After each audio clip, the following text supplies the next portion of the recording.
Hello everyone, welcome back on clary concept. आज के lecture में हम लोग रोटरी बैलेंसिंग में जो दो मेथड्स रिमेनिंग थी उसके बारे में बात करेंगे। तो चलो देखते हैं। रोटरी बैलेंसिंग की मेथड मेनली 4 थी, आप सभी ने देखा था, जिसमें से first balancing of single rotating mass system by single mass rotating in same plane, मतलब कि सेम ही प्लेन में सिंगल मास को कैसे रोटेट करते थे और उसको कैसे बैलेंस करते थे उसके बारे में बात की थी। Second one is a balancing of different masses rotating in same plane. बहुत सारे मास है, सिंगल मास सिर्फ रोटेट नहीं हो रहा है, एक से ज़्यादातर मास है, उन सबको बैलेंस करने के लिए वो भी सेम प्लेन में, उसके बारे में बात की थी। जबकि आज हम लोग थर्ड मेथड मतलब कि balancing of a single rotating mass system by masses rotating in the parallel plane, और fourth one balancing of different masses rotating in different plane. तो थर्ड और फोर्थ मेथड के बारे में बात करेंगे। तो चलो चलते हैं। Third method is balancing of single rotating mass system by a two mass rotating in parallel plane। तो यहाँ पे आप लोग देख सकते हैं कि एक रोटर लिया गया है जो शाफ्ट पे है। ये रोटर पे बीच में कहीं अनबैलेंस मास है, और ये अनबैलेंस मास जो है उसको बैलेंस करने के लिए दो प्लेन में एक्स्ट्रा मास हम ऐड कर रहे हैं। यहाँ पे आपको दिख रहा ब्लू कलर का जो प्लेन है वो लेफ्ट हैंड साइड प्लेन बोलूँगी, और जो राइट हैंड साइड आपको जो प्लेन दिख रहा है उसको पर्पल जो है उसको राइट हैंड साइड प्लेन बोलेंगे। आप यहाँ पे देख सकते हैं एनिमेशन में कि जब भी अनबैलेंस मास होता है तो आपका रोटर रोटेट तो करता है पर उसके साथ थोड़ा शेक भी कर रहा है। तो ये किसकी वजह से हो रहा है? अनबैलेंस मास की वजह से। तो इसको रिमूव करने के लिए हम पैरेलल प्लेन का यूज़ करते हैं। अब बात आती है पैरेलल प्लेन ही क्यों, सेम प्लेन में ही ऐड कर देते हैं। जब आपके सेम प्लेन में चीज़ रखने की मतलब कि एक्स्ट्रा जो मास आप ऐड कर रहे हो उसको रखने के लिए स्पेस नहीं है, वो समय पे आपको एक से ज़्यादा प्लेन लेने की ज़रूरत पड़ती है, मतलब कि पैरेलल प्लेन में जाना पड़ता है। तो यहाँ पे हम दो पैरेलल प्लेन से सीखते हैं। जब आपकी मैकेनिज्म को साइड व्यू से देखते हो तो आपको कुछ इस तरह से दिखेगा कि एक शाफ्ट था, उसके ऊपर कुछ m1 जितना मास r1 रेडियस पे लेफ्ट हैंड साइड लगाया गया है जो आपका ब्लू कलर का प्लेन है, और यहाँ पे m2 जितना मास जो है वो r2 रेडियस पे लगाया गया है। ये दोनों जो मास है वो बैलेंसिंग मास है, m1 और m2, जबकि m जो मास है जो r रेडियस पे है वो अनबैलेंस मास ये रोटर का है। अब ये जो मास आपने बैलेंस के लिए रखा है मतलब कि प्लेन जो है वो अनबैलेंस मास से कितने डिस्टेंस पे है, तो उसके लिए यहाँ पे हमें दिखाया गया है कि लेफ्ट हैंड साइड जो है वो a जितने डिस्टेंस पे है और राइट हैंड साइड जो है वो b जितने डिस्टेंस पे है। अब ये पैरेलल प्लेन में कुछ इस तरह हो गए, पर कौन से एंगल पे हो गए उसके लिए भी हमें एक डायग्राम देखना पड़ेगा। तो यहाँ पे x और y एक्सिस है, जिसमें यहाँ पे कहीं मास m1 रखा है r1 रेडियस पे और θ1 जितने एंगल पे। अब m2 मास जो है वो r2 रेडियस पे और कुछ θ2 जितने एंगल पे है। इसी तरह m मास भी कुछ थीटा जितने एंगल पे विथ r रेडियस रखे गए हैं।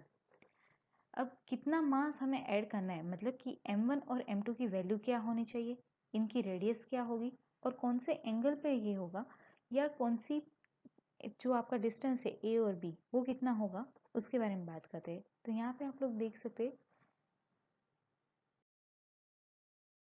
ग्राफिकल मेथड की बात करते हैं। तो इन ग्राफिकल मेथड पहले फोर्स पॉलीगॉन देखते हैं। तो यहाँ पे आप देख सकते हैं आपकी जो डायग्राम थी उसमें यहाँ पे कुछ m जितना मास था r रेडियस पे था और थीटा जितने एंगल पे था। ये आपको पता है कि इतना अनबैलेंस मास आपके रोटर में है, आपकी सिस्टम के अंदर है। तो इसकी वजह से प्रोड्यूस हो रहा सेंट्रीफ्यूगल जो फोर्स है वो क्या हो जाएगा, एम आर ओमेगा स्क्वायर।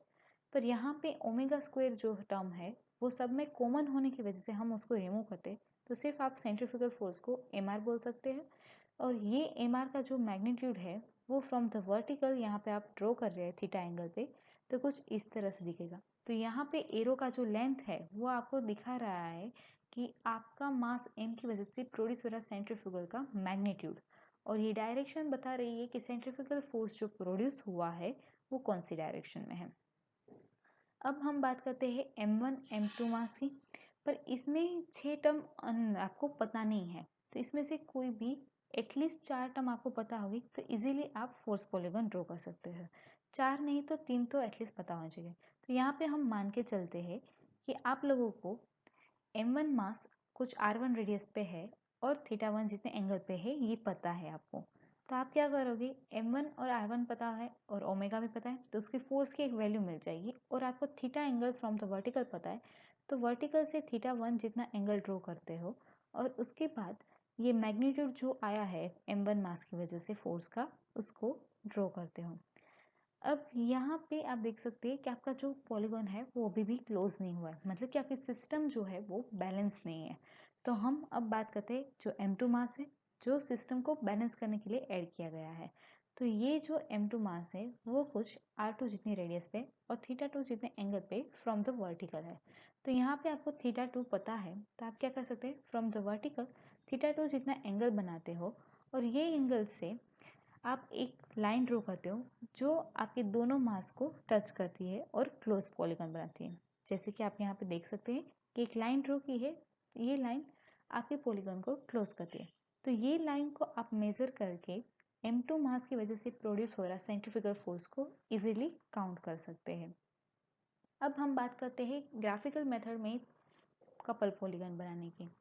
जब आप ग्राफिकल मेथड में कपल पॉलीगॉन बनाओगे तो किसी एक को रेफरेंस प्लेन लेना पड़ेगा, या m को, m1 को या m2 को। तो आपको m1 भी नहीं पता, m2 भी नहीं पता होगा, तो आप किसी एक को ले सकते हैं, मतलब कि m2 को अभी आप ले लीजिए।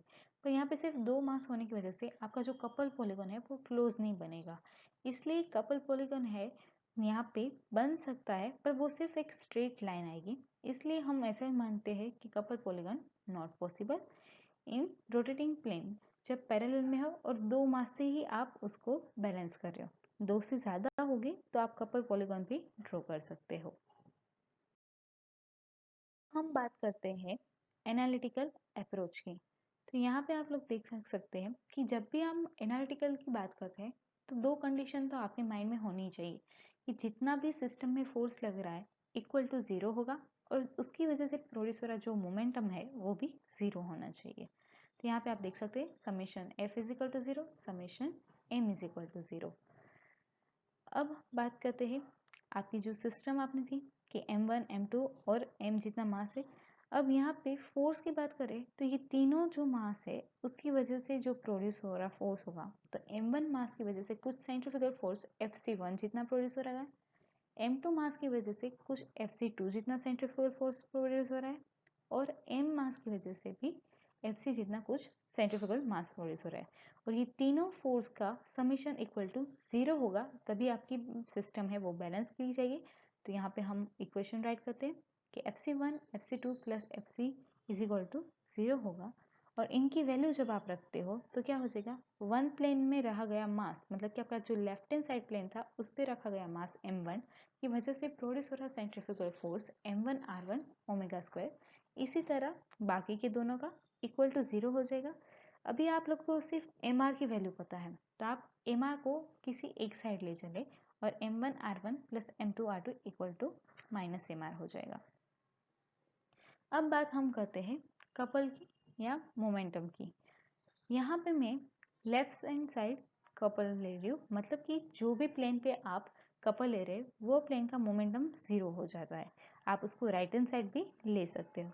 बीच में इसलिए नहीं ले रही हूँ क्योंकि आपको m मास पता है, आपको m1 और m2 नहीं पता है, तो उसको फाइंड आउट करने के लिए मैं m1 या m2 प्लेन दोनों में से किसी एक पे मोमेंट ले सकते हैं। तो यहाँ पे हम लेफ्ट हैंड साइड ले रहे हैं, तो m2 मास की वजह से प्रोड्यूस हो रहा जो आपका कपल होगा वो क्या हो जाएगा, फोर्स इंटू परपेंडिकुलर डिस्टेंस। तो m2 का जो फोर्स है वो है m2r2 omega square into m1 और m2 के बीच का रहा गया डिस्टेंस, मतलब कि l, यहाँ पे आप देख सकते हैं m2r2l ओमेगा स्क्वायर, प्लस ये एंटी क्लॉकवाइज था इसलिए इसको प्लस लिया है। जब मास m1 की वजह से प्रोड्यूस हो रहा जो कपल है mra ओमेगा स्क्वायर वो क्लॉकवाइज होने की वजह से इसको प्लस लिया जा रहा है। अब हम mra ओमेगा स्क्वायर को इक्वल टू की दूसरी ओर ले चलते हैं, तो क्या हो जाएगा, आपको डिनोमिनेटर में l लेने से m2r2 की वैल्यू पता चल जाएगी, और आप लोगों को mr की वैल्यू तो पता ही है, तो यहाँ से आप m1 और r1 का वैल्यू फाइंड कर सकते हैं।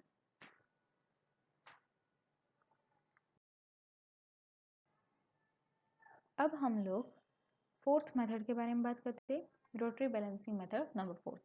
अब आप लोगों को हो रहा होगा कि डिफरेंट प्लेन में डिफरेंट मास ऐड करना है किस तरह से, ये कहाँ पे यूज़ होता होगा। तो यहाँ पे आप देख सकते हैं कि ये जो मेथड है balancing of different masses rotating in different plane, ये मेथड को आप समझने के लिए ऐसा कोई डिवाइस देखा होगा।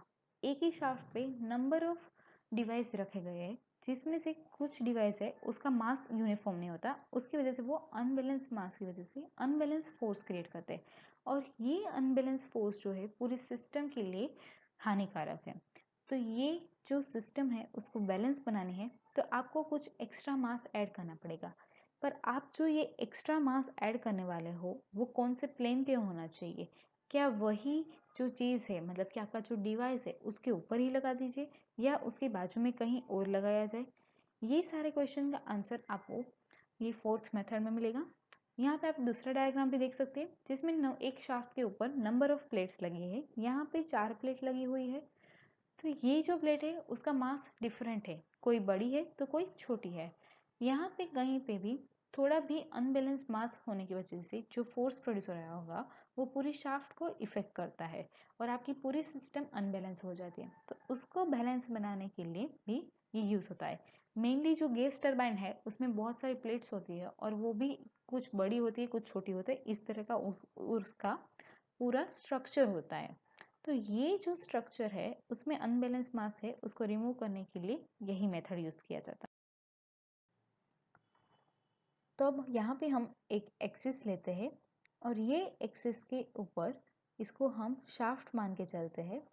इसके ऊपर नंबर ऑफ प्लेन्स आए 1 2 3 अप टू द एन जितने, जिसके ऊपर डिफरेंट मास रखा गया है। जब इसको आप साइड व्यू से देखते हो वो समय पे आप नोटिस करोगे इस पे रखे गए जो मास है वो कुछ डिफरेंट एंगल पे है। इसको हम एक्स वाई एक्सिस में देखेंगे तब पता चलेगा कि जो फर्स्ट प्लेन है उस पे रखा गया कुछ मास m1 है वो r1 रेडियस पे है और कुछ θ1 जितने एंगल पे है। इसी तरह प्लेन 2 पे जो रखा गया मास है वो m2 जितना है और वो कुछ r2 रेडियस पे है और θ2 जितने एंगल पे फ्रॉम द वर्टिकल है।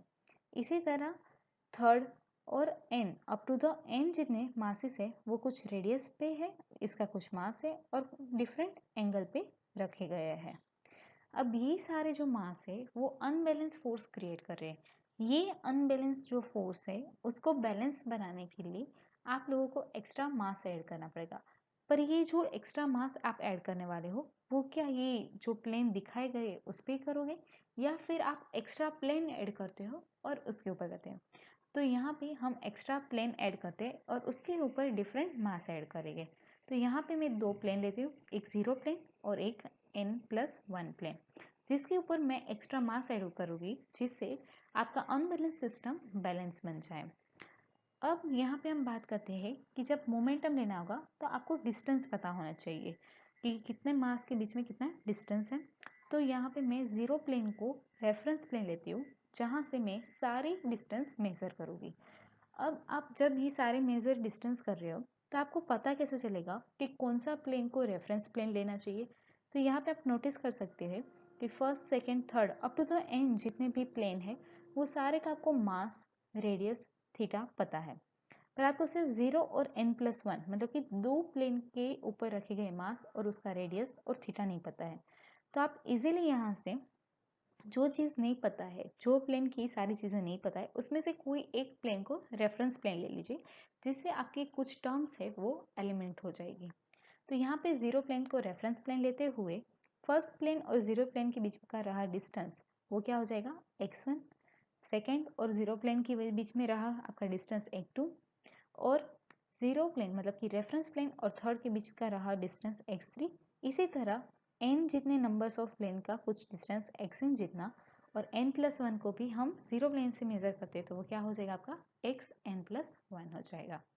तो ये हमारा सिर्फ स्ट्रक्चर हुआ कि किस तरह से प्लेन में मास होता है, कुछ डिफरेंट एंगल पे होता है, किस तरह से प्लेन को हमें डिसाइड करना चाहिए सॉल्यूशन के लिए और किस तरह से डिस्टेंस को मेजर करना चाहिए। अब हम लोग बात करते हैं ग्राफिकल मेथड की। तो ग्राफिकल मेथड में पहले हम फोर्स पॉलीगॉन को नोटिस करते हैं। तो यहाँ पे आपका सिस्टम दर्शाया गया है। अब यहाँ पे आप देख सकते हैं m1 मास जो है वो r1 रेडियस पे है, तो इसकी वजह से इसका फोर्स प्रोड्यूस होगा m1r1 ओमेगा स्क्वायर। और ये जो मास है उसकी वजह से प्रोड्यूस हो रहा फोर्स है वो कुछ उसके मास की डायरेक्शन में मूव कर रहा है। तो यहाँ से आप ऐसे कर सकते हो कि m1r1 है। यहाँ पे जो लेंथ दिखा रहा है एरो का वो मैग्नीट्यूड ऑफ m1 मास का सेंट्रीफ्यूगल फोर्स है, और एरो जो है वो दर्शा रहा है कि ये सेंट्रीफ्यूगल फोर्स की डायरेक्शन। यहाँ पे ओमेगा स्क्वायर जो है वो कॉमन टर्म होने की वजह से रिमूव होती, तो हम यहाँ पे m1r1 ओमेगा स्क्वायर की इंस्टेड में m1r1 लिखेंगे। अब हम बात करते हैं m2r2 की, तो वो भी उसकी डायरेक्शन में लगेगा, कुछ वर्टिकल से θ2 जितने एंगल पे लगेगा। और यहाँ पे आप देख सकते हैं कि थर्ड फोर्स जो है वो भी उसकी डायरेक्शन में लगेगा। अप टू द n जितने फोर्स हैं 4, 5, 6 उसका कुछ फोर्स होगा, उसको हम एक डैश लाइन से ड्रॉ करते हैं। और एट द एंड जो n प्लेन है उसका कुछ फोर्स होगा। तो यहाँ से आपको इतनी वैल्यू पता चली है। पर यहाँ पे आप नोटिस कर सकते हो कि आपका फोर्स पॉलीगॉन है वो क्लोज नहीं हुआ है। तो पर आपको ये चीज़ पता है कि आपने दो प्लेन है वो ऐड किए हुए, तो वो दो प्लेन की वजह से प्रोड्यूस होगा मास जो है आपका उस पर रखा गया, उसकी वजह से प्रोड्यूस होगा सेंट्रीफ्यूगल फोर्स जो है वो कुछ फोर्स प्रोड्यूस कर रहा होगा। पर आपको ये फोर्स कितना होगा, कौन सी डायरेक्शन में होगा, ये नहीं पता है। तो यहाँ पे सिर्फ कनेक्ट करने के लिए मैं ऐसे ही ड्रॉ कर देती हूँ। अब हम बात कर रहे हैं कपल पॉलीगन के, पर before the starting couple polygon हमें कपल पॉलीगन का कॉन्सेप्ट पता होना चाहिए। तो कपल पॉलीगन का कॉन्सेप्ट समझने के लिए आप यहाँ पे एक डायग्राम देखिए, जिसमें हम जब साइड व्यू से देख रहे हैं वो समय पे रेफरेंस प्लेन है वो लेफ्ट हैंड साइड है, और आपको जो प्लेन पे मास जो दिया गया है वो राइट हैंड साइड है। अब ये जो मास है उसकी वजह से प्रोड्यूस हो रहा फोर्स है, और ये फोर्स जो मोमेंटम लगाएगा वो किस तरह से प्रोड्यूस होगी उसको हम राइट हैंड स्क्रू से या राइट हैंड थंब रूल से भी यूज़ करके फाइंड कर सकते हैं। रेफरेंस प्लेन और आपको दिया गया जो प्लेन है उसके बीच का डिस्टेंस कुछ x जितना है, यहाँ पे 0 है वो रेफरेंस प्लेन है। अब यहाँ पे आप नोटिस कीजिए कि जो वर्टिकल है फ्रॉम वेयर कुछ f जितना फोर्स θ1 एंगल पे लग रहा है, और ये फोर्स की वजह से प्रोड्यूस हो रहा जो मोमेंटम है वो क्लॉकवाइज में है, मतलब कि फोर्स से आगे होगा, तो मतलब कि फोर्स को लीडिंग कर रहा है। और ये जो है वो राइट एंगल पे होगा, मतलब कि हमेशा आपका जो मोमेंट होता है वो फोर्स से क्या होता है 90 एंगल पे होता है। और ये मोमेंटम का जो वैल्यू है वो क्या हो जाएगा, फोर्स इंटू परपेंडिकुलर डिस्टेंस जो आपको दिया गया है दोनों प्लेन का डिस्टेंस x जितना। अब हम बात करते हैं दूसरे केस की, कि जब आपका रेफरेंस प्लेन है वो राइट हैंड साइड है और आपको जो प्लेन पे मोमेंटम कैलकुलेट करना है वो लेफ्ट हैंड साइड है। इसकी वजह से जो प्रोड्यूस हो रहा मोमेंटम है वो कुछ एंटी क्लॉकवाइज में होगा, मतलब कि फोर्स को लैग कर रहा होगा बाय द 90 डिग्री। तो यहाँ पे आप देख सकते हैं कि ये जो मोमेंटम है उसका वैल्यू भी f इंटू एक्स होगा। तो यहाँ से आप एक कंक्लूजन निकाल सकते हैं कि जब भी आपका प्लेन है वो राइट हैंड साइड है फ्रॉम द रेफरेंस प्लेन, तो आपका मोमेंटम लीड कर रहा है फोर्स को फ्रॉम द राइट एंगल। और जब भी आपका रेफरेंस प्लेन है वो राइट हैंड साइड है फ्रॉम द प्लेन, तो वो फोर्स से लेगिंग कर रहा है फ्रॉम द 90 एंगल। और यहाँ पे आप ये भी चीज़ नोटिस कर सकते हैं कि जो मोमेंट क्रिएट हो रहा है वो इक्वल एंड अपोजिट हो रहा है, मतलब कि जब आप लैग कर रहे हो वो समय पे जो मोमेंट क्रिएट हुआ है और लीडिंग कर रहे हो वो समय का मोमेंटम एक ही लाइन में शो हो रहा है। तो आप for the better simplicity of the your numericals एक चीज़ कर सकते हैं कि ग्राफिकल मेथड में इजीली आप ड्रॉ कर सको, उसके लिए कि आपका जो मोमेंटम है वो हमेशा 90 एंगल पे ही होगा। तो जब भी आपका फोर्स लीडिंग कर रहा है वो समय पे आपका मोमेंटम को आप फोर्स के ही डायरेक्शन में ड्रॉ कर दीजिए, मतलब कि जब भी आपका प्लेन है वो रेफरेंस प्लेन की राइट हैंड साइड है तो मोमेंटम को राइट एंगल पे ड्रॉ कीजिए, मतलब कि फोर्स के ही डायरेक्शन में ड्रॉ कीजिए। और जब आपका फोर्स है वो लेगिंग कर रहा है वो समय पे फोर्स की ऑपोजिट डायरेक्शन में ड्रॉ कीजिए, क्योंकि मोमेंटम है वो 90 एंगल पे ही फोर्स में है। तो एट द एंड आप पूरा पॉलीगन बनाते हो उसको ही आप 90 पे रोटेट कर दीजिए, जिसकी वजह से आपको इजीली पॉलीगन मिल जाएगा और आपको हर बार 90 पे एक्स्ट्रा ऐड नहीं करना पड़ेगा। तब हम बात करते हैं कपल पॉलीगन की, तो यहाँ पे आप देख सकते हैं इन द कपल पॉलीगन आपका जो सिस्टम है वो दिखाया गया है। अब यहाँ पे आप नोटिस कर सकते हैं कि जो m1 मास है वो प्लेन 1 पे है और ये जो प्लेन है वो लेफ्ट हैंड साइड है फ्रॉम द रेफरेंस प्लेन। तो रेफरेंस प्लेन की लेफ्ट हैंड साइड होने की वजह से क्या होगा, आपका जो मोमेंटम है वो फोर्स की साइड जो है उससे ओपोजिट लग रहा होगा। तो फोर्स आपका ऊपर की ओर लग रहा था तो आपका मोमेंटम अभी कहाँ लग जाएगा, नीचे की ओर लगेगा।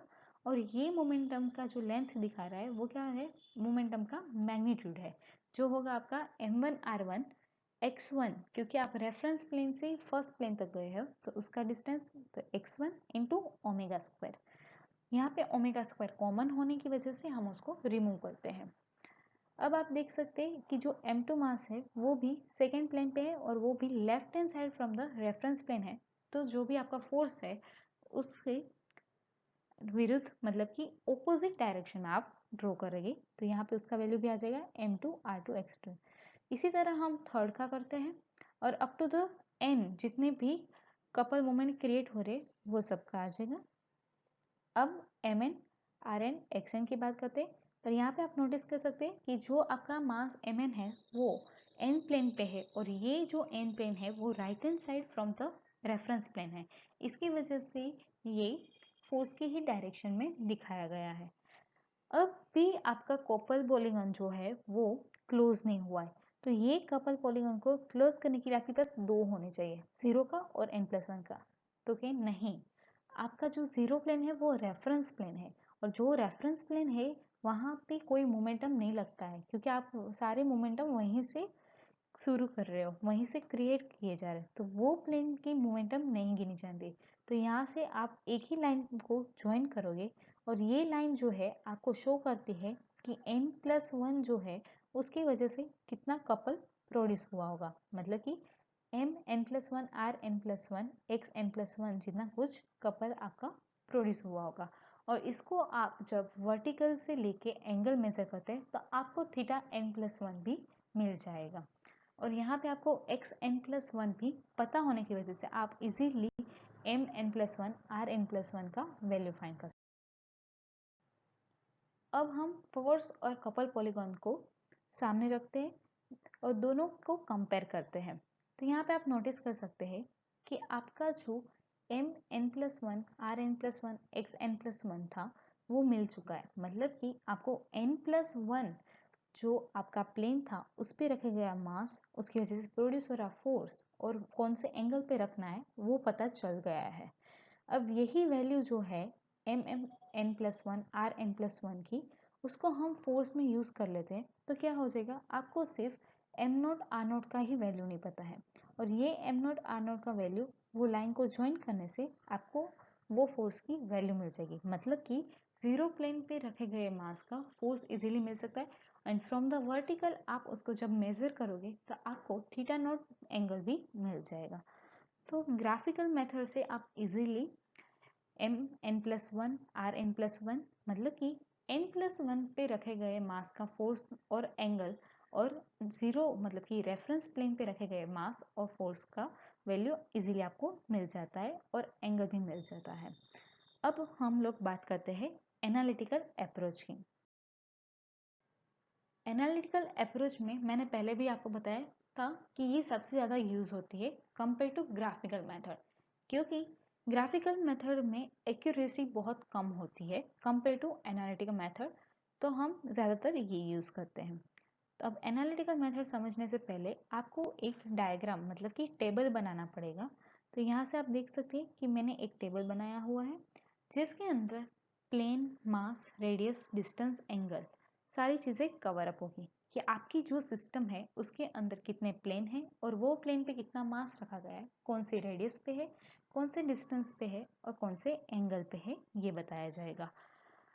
पर ये पूरा टेबल बनाने के बाद आपको ये भी पता चलेगा कि जो आपने एक्स्ट्रा प्लेन ऐड किए हुए हैं उसकी कौन सी प्रॉपर्टी आपको नहीं पता है। तो यहाँ पे हम देखते हैं कि आपके जितने प्लेन है 0 1 2 3 4 अप टू द n और n+1 प्लेन, जैसे मास उसके ऊपर रखा गया m0 m1 m2 m3 m4 up to the mn mn+1। इसी तरह वो जो मास रखा गया है वो कौन से रेडियस पे रखा गया है, तो 0 प्लेन का r0, फिर 1 का r1, r2, r3, r4 up to the n rn+1। और ये जो डिस्टेंस है वो कुछ होगा आपका 0, xn, x2, x3, x4, xn, xn+1। और ये कुछ एंगल पे हो गए, डिफरेंट एंगल पे, जो यहाँ पे दर्शा रहे हैं, थीटा, θ1, θ2, थीटा। तो अभी हम लोगों ने सिर्फ बात की कि कितने एंगल पे, कौन से रेडियस पे, कितने मास कौन से प्लेन में लगे गए हैं। पर ये जो मास लगे गए हैं उनकी वजह से प्रोड्यूस हो रहा कुछ फोर्स होगा, वो सेंट्रीफ्यूगल फोर्स होगा। और ये सारे मास कुछ डिफरेंट एंगल पे है, तो इनके कंपोनेंट भी हो गए कोस के और साइन की टर्म्स में। और इसी तरह जो मोमेंट प्रोड्यूस हो रहा है वो मोमेंट के भी कुछ कंपोनेंट्स हो गए कोस और साइन की टर्म में। पर यहाँ पे जो मोमेंट क्रिएट हो रहा है उसके रेफरेंस प्लेन के कोई कंपोनेंट हो गए, क्योंकि रेफरेंस प्लेन में मोमेंटम 0 होता है। तो यहाँ पे आप देख सकते हैं वही टेबल है, उसमें सिर्फ फोर्स और मोमेंटम को एडअप किया गया है। तो यहाँ पे आप सबको पता है कि कितना मास कौन से रेडियस पे, कितने डिस्टेंस पे और कौन से एंगल पे रखा गया है। पर उसकी तरह से प्रोड्यूस हो रहा जो फोर्स है उसके कंपोनेंट अब लिखते हैं। तो क्या हो जाएगा, फोर्स आपका m0 r0 ओमेगा स्क्वायर है, पर ओमेगा स्क्वायर कॉमन होने की वजह से रिमूव किया जा रहा है, तो ये हम इसमें डिनोट नहीं करते हैं। तो क्या हो जाएगा आपका m0 r0 sine theta naught. इसी तरह सारे प्लेन का साइन थीटा की टर्म में और इसी तरह कोस की टर्म में। तो क्या हो जाएगा m0 r0 cos theta naught. और सारे प्लेन के जितने भी मास है उसकी वजह से प्रोड्यूस हो रहा कोस के कंपोनेंट को डिनोट करते हैं। अब बात आती है मोमेंटम की। तो रेफरेंस प्लेन आपका यहाँ पे 0 था, तो उसकी वजह से मोमेंटम जो क्रिएट हो रहा है 0 प्लेन पे वो क्या हो जाएगा 0। और बाकी के जितने भी प्लेन थे उसका मोमेंटम क्या हो जाएगा m1 r1 साइन थीटा 1। इतना तो आपका फोर्स था ही जो उसके कंपोनेंट में, और इनटू क्या हो जाएगा x1, क्योंकि आपको परपेंडिकुलर डिस्टेंस भी साथ में मेजर करना पड़ता है मोमेंट में। इस तरह सारे साइन के कंपोनेंट आ जाएंगे और उसके बाद हम कोस के कंपोनेंट को डिनोट कर लेते हैं। अब ये टेबल को आपको देखते हुए पता चल रहा होगा कि आपको m नॉट नहीं पता है, r नॉट भी नहीं पता है, थीटा भी नहीं पता है। मतलब कि रेफरेंस प्लेन पे रखे गए मास का कितना है, रेडियस कौन सी है, एंगल कौन से पे रखना है वो नहीं पता है। सेम थिंग n+1 जो मास है उस पे रखे गए कितना मास है, कितने एंगल पे है, कौन सी रेडियस पे, ये नहीं पता है। आपको डिस्टेंस ज़रूर पता है। तो इसको सॉल्व करने के लिए हम पहले मोमेंट इक्विलिब्रियम लेते हैं।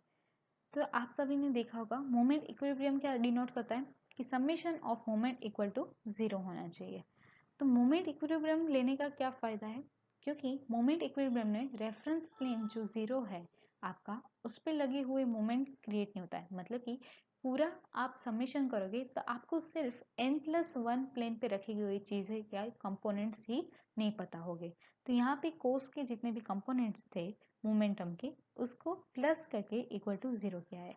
तो यहाँ पे आपको m1 की वजह से लग रहा जो फोर्स है उसकी वजह से प्रोड्यूस हो रहा जो मोमेंटम वो पता है, उसका कंपोनेंट 2 का भी, 3 का भी, 4 का अप टू द n जितने सबका मास, रेडियस, एंगल और डिस्टेंस पता है।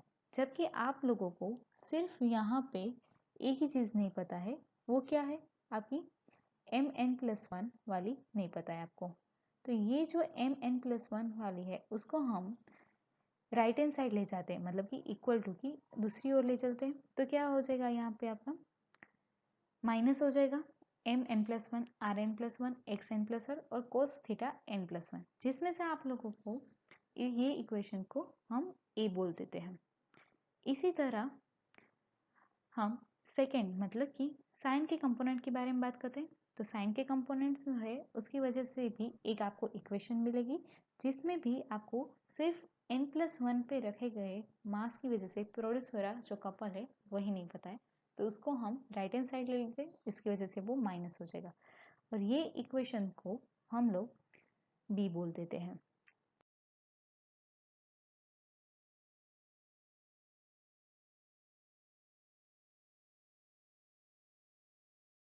यहाँ पे आप देख सकते हैं कि जब हमने इक्वेशन b बाई ए लिया वो समय पे आपको जो लेफ्ट हैंड साइड था उसकी सारी वैल्यू पता है, मतलब कि मास, रेडियस, थीटा, डिस्टेंस सारी चीज़ें पता है। जब राइट हैंड साइड में आप लोगों को कुछ नहीं पता है, mn+1, rn+1, xn+1, sine theta n+1, इसमें से कुछ नहीं पता है, सिर्फ आपको xn+1 मतलब कि डिस्टेंस ही पता है। पर यहाँ पे आप देख सकते हैं कि दोनों चीज़ एक दूसरे को कैंसिल कर रही है, मतलब कि ऊपर और नीचे वो चीज़ कैंसिल हो रही है, तो आपको यहाँ से कुछ tan थीटा n+1 का वैल्यू मिल जाएगा। और ये जो tan थीटा n+ का वैल्यू है, उसमें से सिर्फ आपको थीटा n+1 का वैल्यू चाहिए, तो आप इन्वर्स करके फाइंड आउट कर सकते हैं। अब ये जो थीटा n+ का वैल्यू है, उसको मैं इक्वेशन 2 या a किसी में से, मतलब कि a या b में से किसी में भी रख देती हूँ, तो मुझे इजीली mn+1 rn+1 का वैल्यू मिल जाएगा। तो यहाँ पे मैं इक्वेशन नंबर जो a था उसके अंदर रख रही हूँ।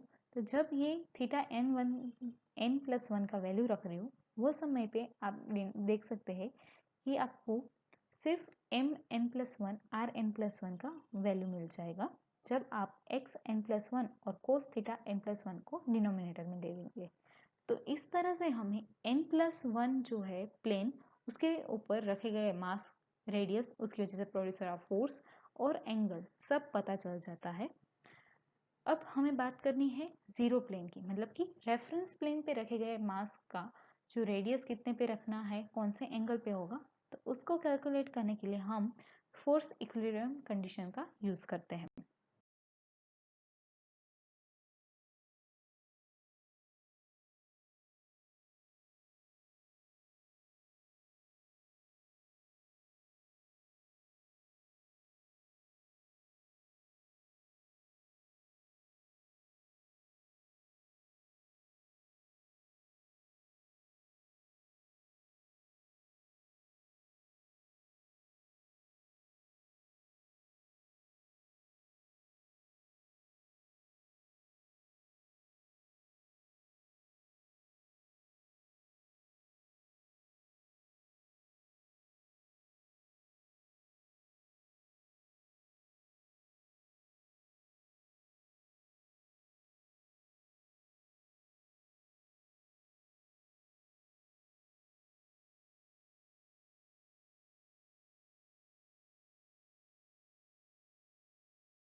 वो समय पे कुछ इस तरह से आपको मिलेगा, जिसमें आपको लेफ्ट हैंड साइड की सारी वैल्यू पता है और राइट हैंड साइड की कुछ भी नहीं पता है।